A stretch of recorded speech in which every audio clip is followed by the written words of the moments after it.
Begin by bearing witness that none has the right to be worshipped or unconditionally obeyed except for Allah subhanahu wa ta'ala. And we bear witness that Muhammad sallallahu alaihi wasallam is his final messenger. We ask Allah to send his peace and blessings upon him, the prophets and messengers that came before him, his family and companions that served alongside him, and those that follow in his blessed path until the day of judgment. And we ask Allah to make us amongst them. Allahumma ameen. Dear brothers and sisters, I hope you can appreciate how difficult it would be to come up with a khutbah today that is beneficial, that speaks to how people are feeling, but also fulfills the purposes of being a reminder. And I was thinking deeply about where we started 4 years ago. And I was trying to think about, what the khutbahs were about then, and how we were discussing the entrance of a new president and a new way of thinking and a new demeanor in this country. And I wanted to sort of pick up on that note, which is for us to reflect on our own character, because that's the purpose of a Jum'ah khutbah, is for us to also think about our own character and how we have changed, or how we may have changed, or how we may have knowingly or unknowingly ingested some of the ways that have become normal around us, in the ways that we speak, in the ways that we act, and in our collective character. And subhanAllah, that's something that, whether you look through the books of history or the books of tazkiyah, the books of spirituality, you find that there is a connection between the way that a person at the top behaves and how that translates into the collective character of a people, the collective environment and righteousness or lack of righteousness, right? So you find the saying of Umar ibn Abdul Aziz rahimahullah ta'ala, that when Umar ibn Abdul Aziz was in charge, when he became the Khalifa, that the wolves would not attack the sheep, because he established such a character of justice that even wolves would not attack sheep. And we know that when him returns, when Isa alayhi salam returns, the Prophet ﷺ told us that even the animals, right? A child would play with a python and not have to worry. That justice would be established even across the animals. Now, before I go any step further, I am not suggesting Joe Biden is Umar ibn Abdul Aziz or Jesus. Let's be very, very clear for a moment, inshaAllah ta'ala. I'm talking about the concept that existed then. The reality is that to much of the world, it doesn't matter who the American president is, because the way they know America is through bombs and violence and drones, no matter whether it's a Democrat or a Republican. So we will have our own issues to deal with if he indeed becomes president, and it's not إِذَا جَاءَ نَصْرُ اللَّهِ وَالْفَتْحِ. We have to think deeply, and we have to challenge and deal with evolving circumstances as they come. However, one thing is for sure, that the unique foulness and vulgarity of the last 4 years has led to a collective social decay. The way that people talk to each other, you can barely use social media, and you can see the way that people have become in the way that they talk to each other. And that's not all the fault of one man. But when you have to hide your children away from political debates because you don't want them to see the foulness and the vulgarity and just the nature of the way things have become, the descent of basic common dignity, that's something. Now I want to start from a higher level of this though. There are things that we learn from the Quran and the Sunnah about the nature of fitna as a whole, the nature of confusion and chaos as a whole, that are just so telling, and they are timeless. And some of those things is that behind every fitna, even when there are noble slogans, there are lowly agendas. When fitna arises in society, when chaos and confusion arises in society, there are lowly agendas that spark fitna, and sometimes under noble banners, people get taken on a ride. That is true from the very start of man. SubhanAllah, I was talking to an uncle in Jordan a few years ago. This isn't to put Jordan on the spot, by the way. This is just the nature of conversation. And we were talking about the original story of Adam alayhi salam and Iblis. And he said, why does Iblis hate me so much? What did I do to him? So subhanAllah, what made Iblis say that I'm going to take all of you on a ride? Your entire descendants, I'm going to ruin all of them and spoil all of them. Why? Because he felt like his degree in Jannah was taken away. He felt like his position, and again, please don't read modern day politics into my stories here, all right? I'm talking about character here, all right? But his degree, his favor was taken away, and it was like, you know what? I'm going to destroy all of them. He could care less about everybody. Everybody, all of the children of Adam alayhi salam, I'll lead them all astray. They can all go to hell.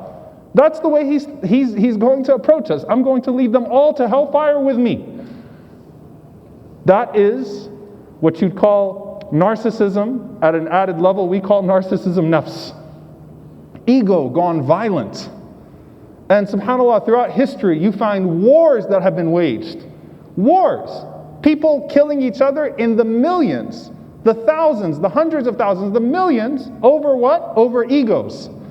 And then the egos inspire some sort of politics of their time, and then it just becomes chaos, and people start to get at each other's throats. And you have people that get caught up in the confusion and in the chaos, and they don't realize what's happening. And it all comes down to what? The fitna of people that do not care about anything but themselves. Because a narcissist is subject to his nafs. Says, you know what? Forget about everybody. That's what corporate greed is. That's what dictatorship is. That's how every Fir'aun has lived. That's how every tyrant has lived. And by the way, I want us to reflect on ourselves. On ourselves, each and every single one of us. When you see signs of hypocrisy, when you see evil becoming prevalent, you should not start to assign other people to that evil. Your first place to look has to be in your own heart, in your own life, and in the way that you act, and in the way that you go about your own business. And that's what I want to talk about. وَإِذَا خَاصَمَ فَجَرَ. You know, subhanAllah, I was just thinking about the signs of a hypocrite, where the Prophet ﷺ said that when he speaks, he lies. When he makes a promise, he breaks his promise. وَإِذَا وَعَدَ أَخْلَفَ. إِذَا اؤْتُمِنَ خَانَ. When he's entrusted with something, then he breaks that trust. So he divulges secrets, or is not one who can be trusted. But that last one is very interesting because it's the most abstract. وَإِذَا خَاصَمَ فَجَرَ. When they get into an argument or when they get angry, they go overboard. They blow things up beyond what they need to be blown up. They go too far in the midst of an argument. And subhanAllah, khusuma, for us to argue is just as natural as the other three parts of our lives, which are we're going to make promises. Inshallah, we won't break them. We will speak either truth or lying, but we will speak, and people will take us at our word sometimes. And we pray that Allah Azza wa Jal allows us to be truthful in our words and in our actions. We will be entrusted no matter who we are, right? So it's natural, we're going to have arguments, but the hypocrite goes too far. Fajr, burns things down, breaks things up, becomes too vulgar, becomes too foul, does not consider the proportionality of that argument. And subhanAllah, what does Allah tell us in Surah Al-Hujurat? وَإِن طَائِفَتَانِ مِنَ الْمُؤْمِنِينَ اقْتَتَلُوا فَأَصْلِحُوا بَيْنَهُمَا. Two parties fight, sit them together, try to reconcile. We are so in need of these people of Islah. There's a reason why they are shaded by the throne on the Day of Judgment, and they have such a privilege with Allah subhanahu wa ta'ala. The people that will be on pulpits, because the people that sit two people together and say, let's stop this, let's work together, let's stop hurting people, let's stop the collateral damage. Very few people can do that. No one wants. It's a very unpopular and uncomfortable position to be in the middle of a table with two people that want to either virtually or physically choke each other out. But you do that because you want to save them from themselves, and you want to save the whole community from eating too much of pain, right? And the collateral damage, emotional, physical, social, collateral damage that happens to communities. And subhanAllah, what does Allah Azza wa Jalla say? إِن بَغَتْ إِحْدَاهُمَا عَلَى الْأُخْرَى فَقَاتِلُوا الَّتِي تَبْغِي. If one of them is not willing to sit, all of you gather against that person. All of you stop that. Everyone put that person in their place, put that group in their place, because the collective of the community is too important. For society is too important. For everyone to go down a route because of one fajr or because of one group of fujur. Again, I'm not talking Republicans and Democrats. I'm talking you and I. I'm talking us. In our own personal lives, in our family lives, in our community lives. How many times is the collateral of an argument the emotional and social and spiritual well-being of a bunch of people that don't need to be subjected to that. Take ourselves to task. The believer, ma amina nifaq illa munafiq. As we know from Ibn Mas'ud radiallahu ta'ala anhu, no one feels safe from hypocrisy except for a hypocrite. Go back and look. And subhanAllah, one of the things that the scholars mentioned, by the way, وَإِذَا خَاصَمَ فَجَرَ, there's the obvious. لَيْسَ الْمُؤْمِن بِالطَّعَانِ. The believer is not ta'an, la'an, fahish, badhi. The believer is not abusive, is not harmful. The believer does not curse. The believer does not become vulgar. The believer does not mock or taunt or become abusive. These are not the characteristics of a believer. Haya is the khuluq of Islam. Modesty is the khuluq of Islam. It's the character of Islam. It's our collective character. Doesn't matter how everybody else speaks. We never become vulgar. We never become abusive. We never start to taunt and use mockery. Even if it becomes the societal decorum, we don't become that way. So there's the obvious there. The raising of the voices unnecessarily. The way that we would start to bring people's families into it, and we'd start to curse and yell. And subhanAllah, how many masjid arguments damage children that already are having a hard time holding on to their deen, and they see the silliness of personal egos that start to go at each other and think, no, mu'mineen, believers, we do not engage in fujur. And of course, social media is also fajara. It's much easier there because it's easier to type out abusive language than to actually say it to someone's face. But it has the same impact, has the same effect. We don't become those people, right? But there's another thing that, subhanAllah, the ulama mention, which honestly I think is the hardest one to apply. And again, a believer sees the signs of hypocrisy and is worried. Because if Umar ibn al-Khattab radiallahu anhu feared hypocrisy, who am I to not fear hypocrisy? If that person of taqwa, of piety, feared it so much, who am I not to fear it? And to take into consideration when the Prophet ﷺ gives us signs. How truthful are you when you speak? Do you break promises? Do you divulge people's secrets? Are you not one who can be trusted? And that last one, وَإِذَا خَاصَمَ فَجْرَ, you know what the ulama say? They say the majority of this is when you have a haqq, you have a right to respond. Meaning someone actually has done something to you in that argument, and the best thing to do is to act the way the Prophet ﷺ would act in these things. Right? To be the bigger person, to take the moral high ground, to have the bigger heart, to say, may Allah forgive you, to squash it. That's the best thing to do. The second thing, which is allowable, is to respond in like manner. Right? To respond in like manner. Whether it's in the midst of argument or it's in the midst of a dispute or things of that sort, that is allowed. That's adl in society. That's setting a foundation of justice in society and in our interpersonal dealings. But the third one, they say that the hypocrite uses istighlal. He takes advantage of the opportunity where he now knows he has the right to respond, and he goes way overboard in the response. So it just becomes way out of proportion. Fajr, explosion. Let's ask ourselves, arguments, disputes are a part of our lives. Family disputes, friends disputes, I don't know what you'd call social media disputes. It's all part of who we are in our new way of living. Political disputes, you know what? We're not going to takfir anyone over their politics. As crazy as their politics may be.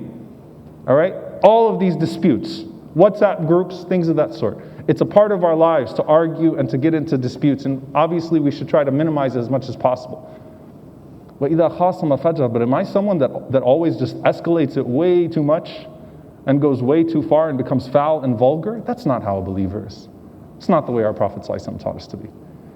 And a narcissist is subject to his nafs, burns it all down. I don't care who's going to be abused and damaged by witnessing this.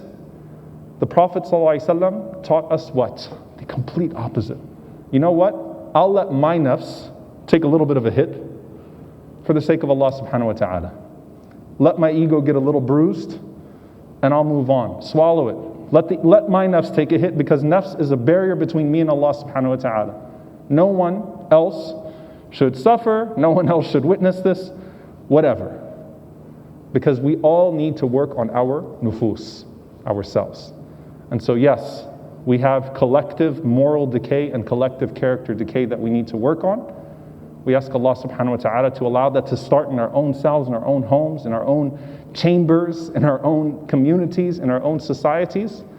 And yes, establish a foundation of justice and accountability and these things that have to be present in society, but never become subjected to narcissism and evil lowliness in the name of upholding noble truths. Allah does not need that type of behavior from us, and Allah certainly does not accept that type of behavior from us, no matter what it is. May Allah protect us from the evil of ourselves and the evil of all that is around us, the evil externally and the evil internally. May Allah purify us and purify through us, guide us and guide through us. May Allah subhanahu wa ta'ala allow us to be sources of good wherever we may be, and let our hearts be the first to absorb that good. May Allah guide us and guide through us, rectify us and rectify through us. Allahumma ameen. أقول قولي هذا وأستغفر الله لي ولكم ولسائر المسلمين فاستغفروا إنه هو الغفور الرحيم. الحمد لله رب العالمين والصلاة والسلام على رسوله الكريم وعلى آله وصحبه أجمعين. اللهم اغفر للمؤمنين والمؤمنات والمسلمين والمسلمات الأحياء منهم والأموات إنك سميع قريب مجيب الدعوات. اللهم اغفر لنا وارحمنا واعف عنا ولا تعذبنا. ربنا ظلمنا أنفسنا وإن لم تغفر لنا وترحمنا لنكونن من الخاسرين. اللهم إنك عفو كريم تحب العفو فاعف عنا. اللهم اغفر لوالدينا رب ارحمهما كما ربونا صغارا. ربنا هب لنا من أزواجنا وذرياتنا قرة أعين وجعلنا للمتقين إماما. اللهم انصر إخواننا المستضعفين في مشارق الأرض ومغاربها. اللهم انصر إخواننا المستضعفين في مشارق الأرض ومغاربها. اللهم أصلح أحوال إخواننا المنكوبين في كل مكان. لا إله إلا أنت سبحانك إنا كنا من الظالمين. لا إله إلا أنت سبحانك إنا كنا من الظالمين. لا إله إلا أنت سبحانك إنا كنا من الظالمين. عباد الله، أن الله يأمر بالعدل والإحسان وإيتاء ذي القربى وينهى عن الفحشاء والمنكر والبغي يعظكم لعلكم تذكرون. فاذكروا الله يذكركم واشكروه على النعماء يزد لكم ولذكر الله أكبر والله يعلم ما تصنعون. وأقم الصلاة.